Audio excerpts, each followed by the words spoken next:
How to find motivated sellers for free online. My name is Ginn, and today we're going to talk all about the motivated seller.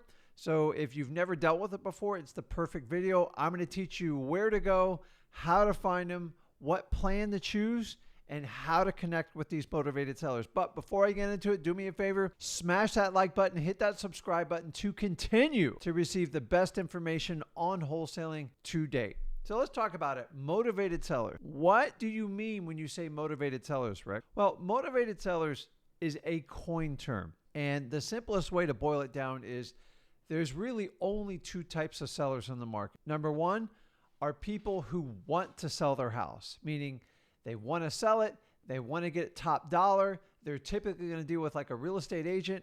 They're going to list it on the open market and they're going to take the highest and best offer they can possibly get. And typically those houses are in really nice shape.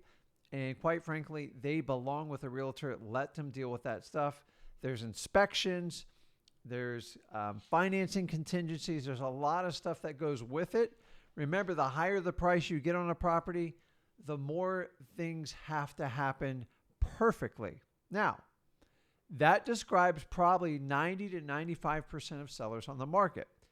As wholesalers, we are looking for that less than 5% of motivated sellers. And here's how you determine if you have a motivated seller with this simple terminology. You're not looking for a person that wants to sell. You're looking for a person that needs to sell. The key difference is from wanting to need. So we all have wants, right? So listen, we all want to eat all the desserts in the world and never gain a pound. But that's not the reality. That's what we want. What we actually need is you need to eat the right foods to give your body nutrition so you don't gain weight, so you have more energy and vitality, and that's what you need. So that's just between want and need. Now, a motivated seller that needs to sell, well, Rick, why would they need to sell? And let me break this down simply. Life has a way of just changing a lot. So when you buy a piece of property, life still goes on. People pass away, people get divorced, people lose their job, people downgrade. They want a smaller house because they don't want to deal with the pool and all the lawn and everything like that. Some people upgrade. They're growing their family. They need more rooms for the kids. They want a pool for the kids to play in. And this is why you have changes in real estate.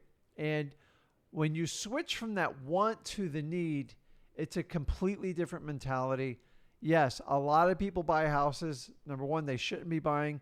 And number two, most people who buy a house are only one or two paychecks away from losing their home. Banks want to qualify everyone because that's how they make money. They make money on the fees on the loan. So once you buy the house, honestly, they don't care if you make it or not. So I'm going to look for people that need to sell their house. We don't take advantage of them. We actually help them out. So if they've lost their job and they can't make that mortgage payment, is the utmost importance they sell that house right now and get it done.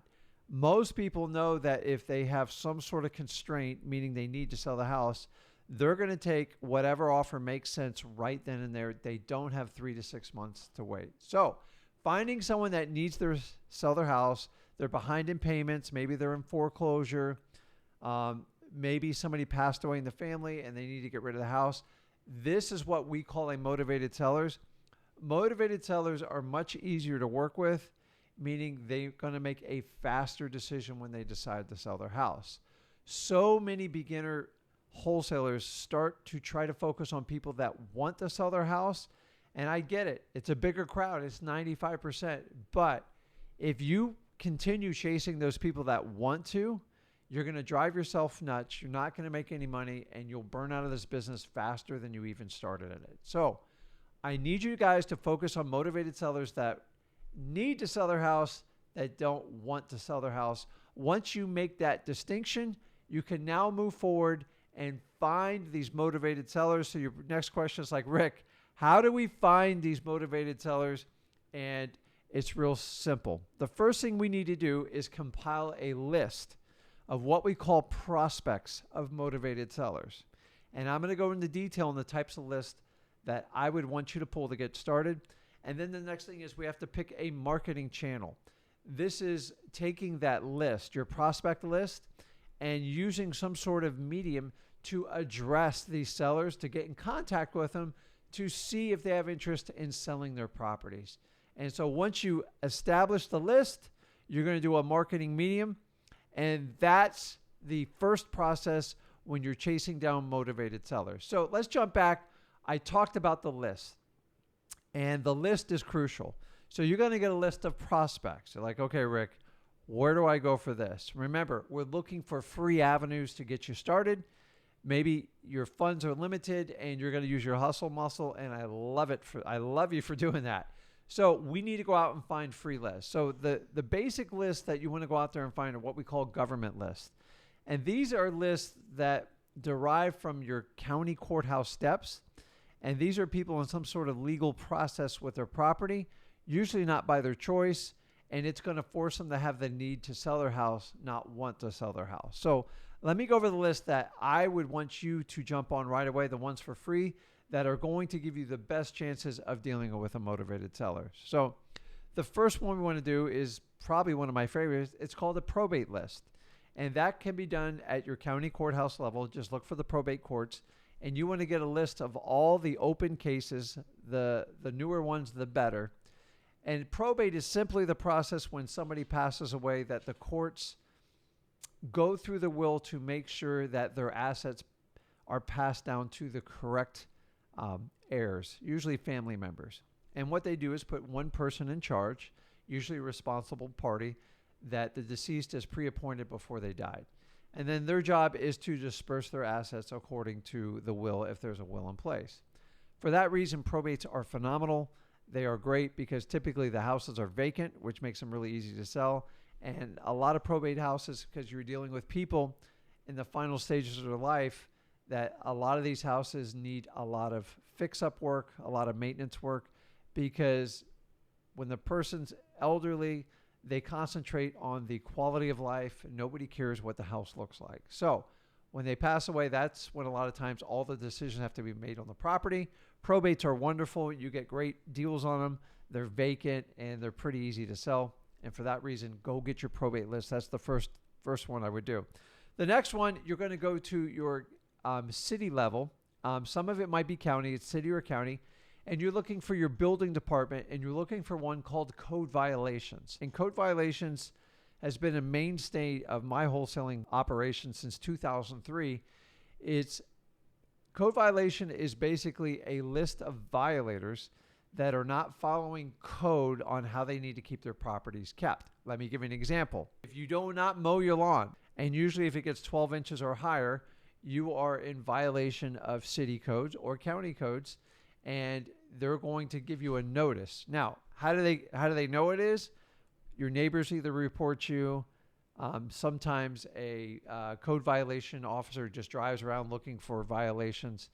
It doesn't matter. People are just telling you anonymously all the time. And then once it's reported, they basically go to the house, serve them with a notice, and say, you've got 30 days to rectify the problem, or we're going to send you to a special magistrate hearing, which is basically like a board meeting. And if they find them in violation, then they can get a fine of usually up to $50 to $100 a day, usually a maximum 10, 20 grand until they rectify the situation. Okay?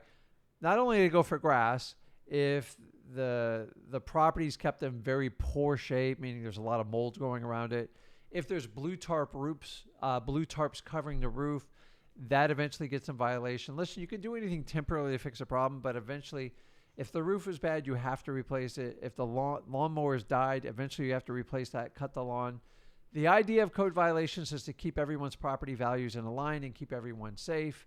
And it does have a practical function in society. Now, if you can get that list, simply go down to your building department, look for the code violations, and you will want to get a list. By getting this list, you are literally being pointed in the absolute direction where there's probably going to be a motivated seller. Because listen, if you're not mowing your lawn or you're leaving blue tarps on your roof, you've got bigger issues probably than fixing up your property. It's just a matter of time before they need to sell it. That's why you want to get in contact with these people as soon as possible. Code violation is probably one of my favorite lists because a lot of people on that list need to sell their house. Now, let me give you a precursor. You are going to get some resistance when you get these lists. If you send an email, you're probably going to be told no. If you send a text, you're probably going to be given some sort of excuse why they can't do it. The best way to get this list is go into person, okay, connect with that person, build some rapport, find like their family photos, their dog photo in the background, and just kiss up to them. That's right. You're going to have to bend over and kiss their butt to get this information, because remember, they got a lot of people coming for this information. The bosses say, listen, stop handing this information out to everybody. Even though it is public record and you are a tax-paying citizen, they're still going to try to find a way to deny you. So ask very nicely. Let them know you're doing a little research in the neighborhood. You want to find the neighborhoods that you can help out. Maybe a neighborhood where you maybe want to avoid or move into. You got to kind of give them a story with it, because this is true. And the best way to overcome any type of resistance is constant persistence. So if you could overcome at least 2 objections with these types of lists, you'll eventually get the list. But you need to be prepared to be told no and actually expect it. That way you can easily overcome it and keep asking for the list. And after a while, when they hear you're not going to go away, they're probably going to wind up giving you the list. So like, don't let it freak you out. Like, they'll tell you have to meet with the city attorney. Says, great. What time can I meet with the city attorney? Okay. They're trying to scare you. If you know that going up front, you can overcome any resistance with persistence. Overcome 2 objections. You can get any of these lists I'm talking about today. Keep this in mind when you're pulling these lists. The next list is just going over to Zillow and look for the for sale by owner, also known as a FSBO, which stands for for sale by owner. And guys, listen, you've got nothing to lose. Pick up the phone and start calling these people and find and see if you can find a motivated seller in there. Obviously, wanting to sell their property, you just got to go through enough phone calls or visits to identify the seller's motivation and find the ones that need to sell. Avoid the ones that want to sell, and then see if there's interest in selling their property and move forward to strike a deal right there. That is going to be the best way to do it. I have tons and tons of lists. I could go on forever. To learn in detail all these lists I talk about and a whole lot more, go over to freewholesaling.com. It is a 100% free course I teach, and I will go into much greater detail on so many more lists. I'm just giving you examples of lists you can pull right now for free, so you can get in contact with motivated sellers in your local market.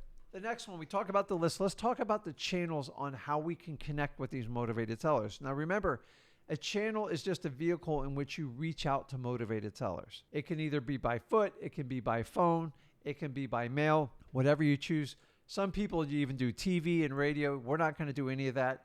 But remember, your channel is nothing more than your vehicle to contact these motivated sellers. Now, I'm going to go over the ones that make sense, that are actually free, and you can utilize today. So number 1 is simply cold calling, okay?